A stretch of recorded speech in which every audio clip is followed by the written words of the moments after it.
이번 캄보디아에서 한국인 대학생이 범죄 조직에 납치돼 숨지는 끔찍한 사건이 일어났습니다. 광주광역시와 경북 상주 등에서도 가족이 캄보디아로 여행을 떠났다가 실종됐다는 신고가 잇따르고 있습니다. 네, 대체 캄보디아에서 무슨 일이 일어나고 있는 건지 김광삼 변호사와 함께 자세히 짚어보겠습니다. 어서 오십시오. 네, 안녕하세요. 네, 마치 범죄 영화에서나 볼 법한 내용들이 지금 현실이 된 건데 대체 캄보디아에서 우리 국민이 어떤 일을 겪고 있는 건가요? 일단 저희가 아마 영화나 드라마 통해서 좀 많이 보았을 거예요. 그런데 이제 그런 일이 실제로 이제 캄보디아에서 일어난 거죠. 일단 취업을 안 되는 우리 청년들이 사실은 고수익 알바랄지 이제 그런 취업 사기 문구에 속아서 이제 캄보디아 가는 겁니다. 근데 캄보디아 갈 때는 비행기표까지 다 끊어줘요. 그러니까 본인들 생각할 때는 캄보디아 비행기표까지 끊어주니까 가서 마음에 안 들면 다시 돌아오면 되지. 그러면요 사실은 비행기 관련된 갑이랄지 이런 거 전략할 수 있는 거 아니에요? 그걸 믿고 캄보디아를 가는 거죠. 예. 근데 캄보디아에 일단 공항에 도착을 하고 나면 여권과 소지품을 다 뺐고요. 근데 경우에 따라서는 이제 범죄지구라는 데로 데려갑니다. 그게 한두 시간 정도 걸리는 그런 지역인데 거기서 다 뺏는 거죠. 그리고 이제 첫 번째는 이제 전화로 가족들한테 돈을 요구하고 그다음에 이제 돈이 보낸다 하더라도 사실은 생명이랄지 신체를 보장하는 건 아니고 그다음에 이제 범죄의 어떤 도구를 쓰는 거예요. 보이스피싱, 온라인이랄지 아니면 이제 그쪽 지역에 산악지대가 있거든요. 그래서 마약과 관련된 강제 노동이랄지 인신매매 이제 이런 것들이 횡행하게 이루어지는데 여기에서 조금이라도 말을 듣지 않는다랄지 보이스피싱이랄지 노역에 있어서 자기들이 한 할당량을 채우지 못하면 그 우리가 상상할 수 없는 물고문, 전기고문, 폭행 그런 것들이 이루어지는 거예요. 그래서 이번에 대표적인 그 20대 청년이 이번에 사망을 하게 된 거죠. 예. 자, 그런데 이런 범죄 수법에 걸려서 같이 당시에 감금이 됐다가 빠져나오는 생존자의 증언이 나왔습니다. 듣고 오시죠. 제대로 걷지도 못하고 온몸이 목에서부터 종아리까지 전부 다 피멍이 들어있는 상태였어요. 무릎에 이제 살이 벌어져가지고 거기 뼈가 드러나 있는 어느 순간 말을 못하고 쇼크가 와서 픽업 트럭을 태웠을 때는 벌써 눈이 뒤집혀 있었고 그다음에 온몸에 힘이 빠져있는 상태였어요. 네, 범죄 조직의 납치, 감금에 이어서 폭행인데 그냥 폭행도 아니고 언급하신 것처럼 어떤 고문들이 있었고 쇠파이프, 전기 충격기까지 나왔다는 증언이 있습니다. 이런 일이 어떻게 있을 수 있나 싶어요. 이제 그런 증언이 이제 여기 고문에 그치지 않고요. 예. 만약에 좀 말을 듣지 않는다랄지 탈출하게 되면 이제 잡히는 경우가 이제 대부분이죠. 왜냐하면 그 지역이 굉장히 외진 지역이고 그다음에 울타리 철조망이 있는데 이게 한 3m라고 그래요. 그러면 그 담을 뛰어넘을 수 없는 거죠. 이제 그러다 보니까 그렇지만 이제 거기에 그대로 있다가는 생명이랄지 정말 앞으로도 노예처럼 살아야 하니까 이제 신고를 하게 되는 거예요. 예. 신고를 하게 되면 또 그 지역 경찰과 이 범죄 조직이 또 연계되어 있는 겁니다. 그러니까 탈출이 이제 거의 불가능하다 이렇게 볼 수밖에 없어요. 그러다가 만약에 아까 말씀드린 것처럼 할당량을 채우지 못한다랄지 아니면 탈출을 시도했다랄지 신고했다고 하면 경찰에서 또 신고를 하면 신고한 내용을 알려줬다고 그럽니다. 그러면 그때부터 감금 폭행이 시작이 되면서 경우에 따라서는 수갑 채우고 그다음에 발에도 쇠사슬 채워가지고 독방에 50일, 100일씩 계속적으로 묶어놓고 또 신고를 하게 되면 이 사람의 어떤 신분이 경찰이 알고 있는 거잖아요.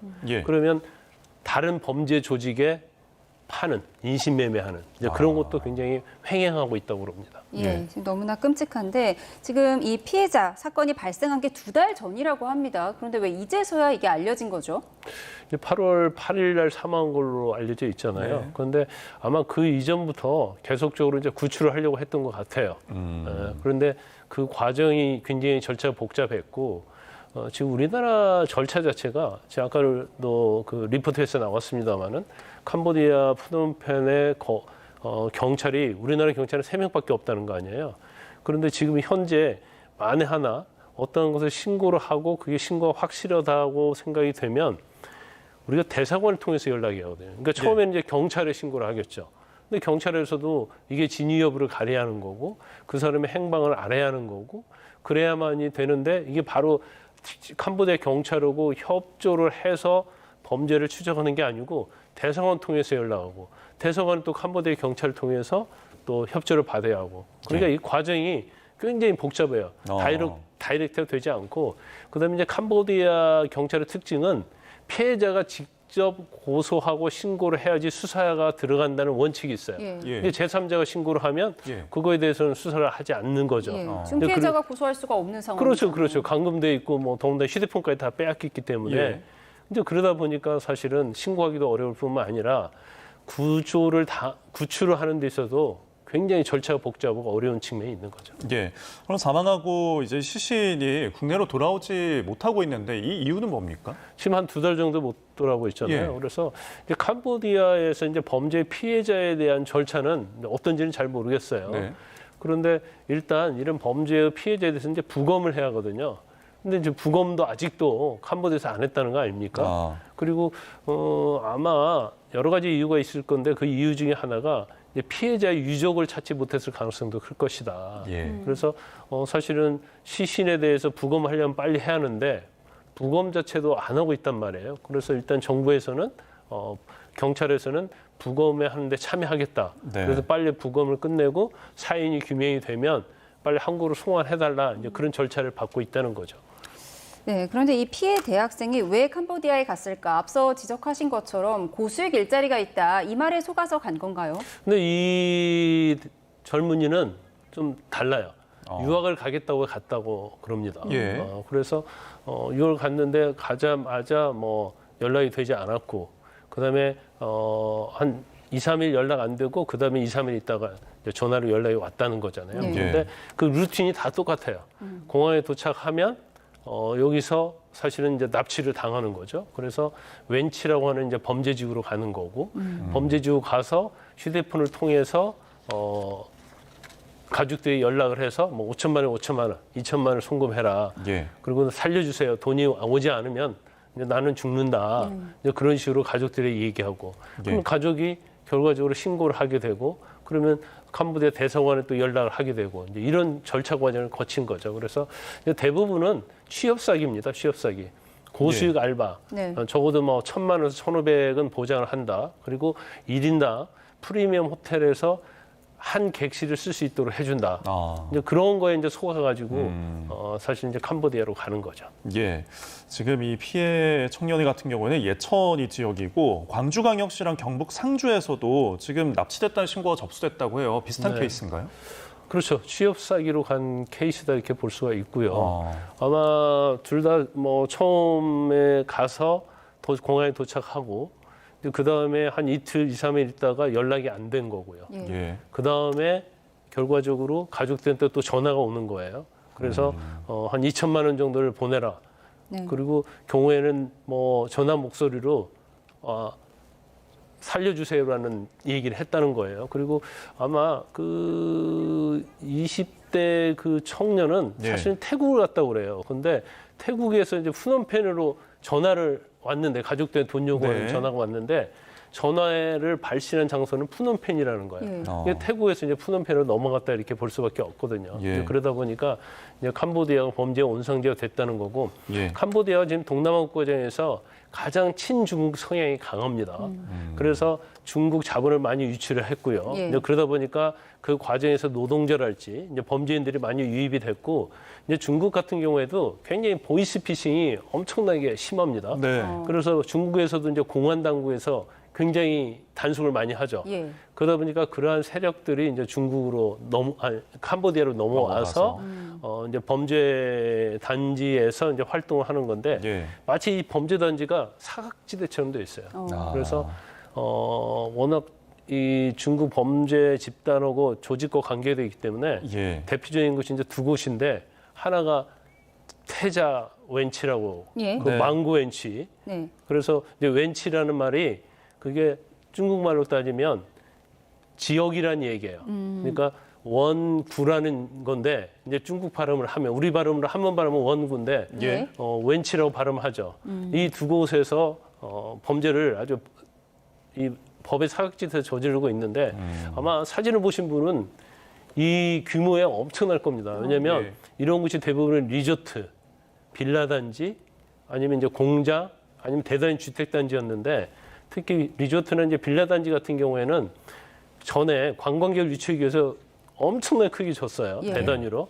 그런데 이제 코로나가 오면서 이게 다 망하면서 다 공동화된 거예요. 예. 거기를 완전히 범죄 조직들이 장악을 해가지고 이제 범죄 단지로 쓰고 있는 거죠. 예, 그러니까 이제 중국에서 보이스피싱 등에 대한 감시가 심해지면서 네. 이 경계가 조금 낮다고 볼 수 있는 이제 캄보디아 쪽으로 그렇죠. 범죄 조직이 옮겨졌고 가동이 멈춘 리조트나 공장 부지에서 지금 범죄 온상이 되고 있다라고 짚어주셨습니다. 예. 지금 뭐 신고가 지금 이렇게 잇따르는 상황에서 현지에서는 사실 이런 게 비일비재하다라는 말이 나오고 있습니다. 현지 선교사 이야기 듣고 오시죠. 제가 올해만 해도 벌써 지금 40~50명 지금 이상 구조를 하고 있는데 말을 들어보면 이 캄보디아에 오게 된 이유가 첫 번째가 이제 고수익 알바로 이제 유혹당해서 오지만은 예. 캄보디아 국제공항에 내리자마자 그 중국 조직원들이 예. 대부분 그 이제 조선족을 한 명씩 끼겠죠. 예. 끼어가지고 봉고차 타자마자 봉고차 안에서 구타와 여권이나 핸드폰을 갖다가 탈취해가지고 그들을 다시 이제 뭐 범죄단지로 끌고 가는 예. 이런 일들이 자꾸 반복해서 일어난 것 같습니다. 보이시피싱이 주류였고 예. 뭐 로맨스 스캠이나 예. 요즘은 그 주식 사기 리딩방 같은 거. 네, 이렇게 한국인이 범죄 타겟이 된 것이 너무 속상한 상황인데 왜 이렇게 한국인이 표적이 됐을까요? 일단 그 우리나라에요. 주식 리딩방, 네. 코인 리딩방 이런 것들이 엄청납니다. 텔레그램에서 엄청 초대가 그렇죠. 되잖아요. 예, 텔레그램, 라인, 카카오톡 오픈 채팅방을 만들어서 그리 초대를 하거든요. 그래서 돈을 벌 수 있다고 어떻게 보면 미끼 던져서 예. 지금 우리나라 유튜브가 굉장히 활성화되어 있잖아요. 그러면 시청자 여러분도 알아야 할 게 일단 유튜브에서 유인을 합니다.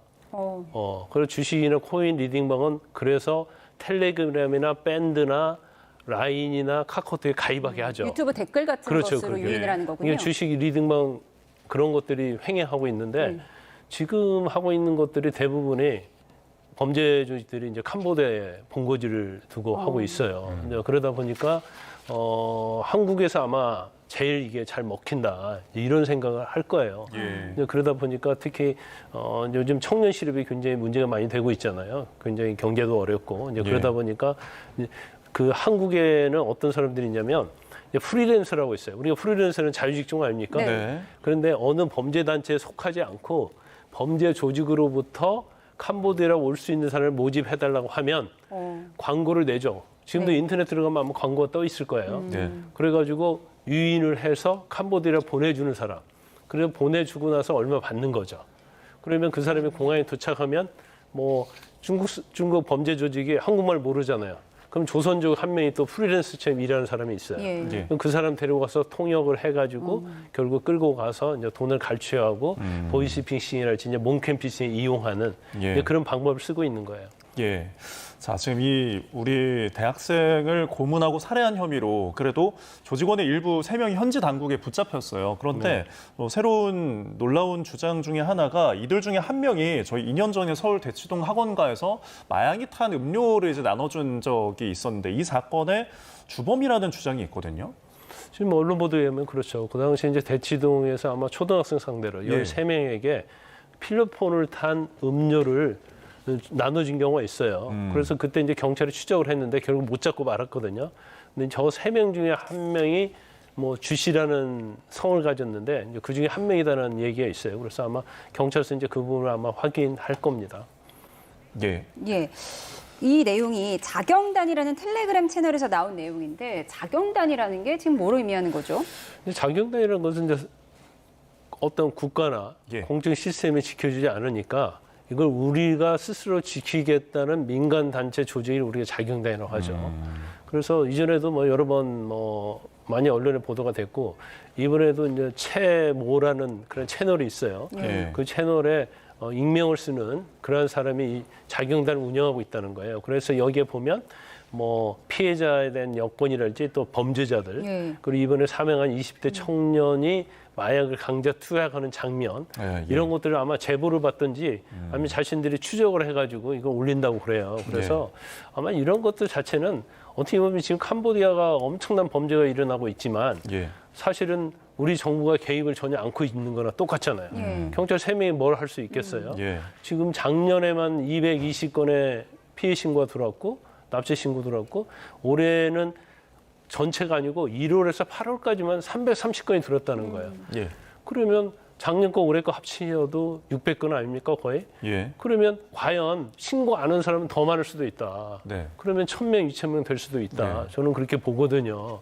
그래서 그걸 어떤 공적 시스템에서 해결을 못하기 때문에 이걸 어떻게 보면 사적으로 이걸 지키고 예. 어떻게 보면 범인을 추적하고 그 범인의 신상을 공개하고 피해자들을 특정해내고 이제 이런 일을 하고 있다는 거죠. 네. 그래서 이게 이제 공적 시스템이 제대로 이루어지면 예. 사실은 이런 것들이 사실은 각광받지 않아요. 예. 그런데 아무리 신고해도 뭔가 구조의 손길이 없으니까 예. 결국 이제 자경단에 다 맡기게 되는 거고 네. 자경단이 아무리 공적인 일을 한다 하더라도 예. 이것은 법 외적인 측면이거든요. 그럼 그렇습니다. 어떤 경우는 이제 불법적인 게 될 수 있는 거고 또 경우에 따라서는 뭐 금전을 요구한다랄지 여러 가지 또 부작용이 있을 수 있는 경우가 있을 수 있거든요. 그래서 예.